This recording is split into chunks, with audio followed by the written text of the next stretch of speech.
After the United States seized an oil tanker sailing under a Russian flag, a Russian lawmaker suggested that some U.S. Coast Guard vessels should be sunk to put an end to what he described as a sense of impunity following the operation in Venezuela. Let's take a closer look at these statements. The tanker Marinera, which departed for Venezuela and switched its flag to a Russian one while at sea, was intercepted by U.S. Coast Guard forces with support from the U.S. Navy between the United Kingdom and Iceland.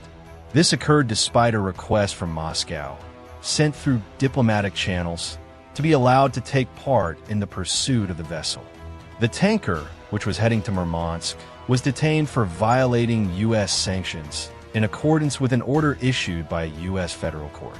The United States also informed the U.S. European Command about the operation. According to Reuters, Russia dispatched a submarine and several warships to escort the tanker, but they did not prevent its seizure. The vessel had left Venezuela under a false flag and was reportedly registered in Guyana. The ship's crew, which includes Russian nationals, will be brought to trial, White House spokesperson Caroline Leavitt said. In this context, one Russian deputy stated that the military should begin sinking U.S. Coast Guard ships, while another suggested launching Orishnik missiles at Europe in response to the American capture of the Marinera, which was sailing under the Russian flag in the Atlantic Ocean. According to Alexei Zhuravlev, vice chairman of the Defense Committee of the State Duma, the lower house of the Russian parliament, U.S. actions against the Marinera amount to outright piracy and are equivalent to an invasion of Russian territory. Attack with torpedoes, sink a few U.S. Coast Guard vessels. It's absurd that they claim to be protecting their coastline thousands of kilometers away.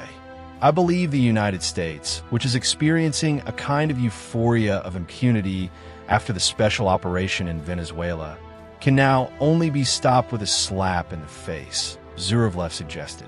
Meanwhile, another Duma deputy, Andrei Grulev, said that the operation against the Marinera is part of the West's preparations for a major war. According to him, Russia must act preemptively by destroying the enemy's logistics through all possible means, including Orishnik missiles. What is stopping us from striking, for example, Rheinmetall, which produces ammunition for Ukraine? Nothing stops us, absolutely nothing. And that's how the ammunition will run out, he said. We need the political will to block all channels, he argued. Analysts believe that the detention of the Russian-linked tanker is likely to further worsen relations between the United States and Russia in an already highly unpredictable environment. Thank you for watching this video until the end. If you want to support our work, please leave a like, share with your friends, and subscribe to the channel to encourage us to produce more videos like this one. See you next time.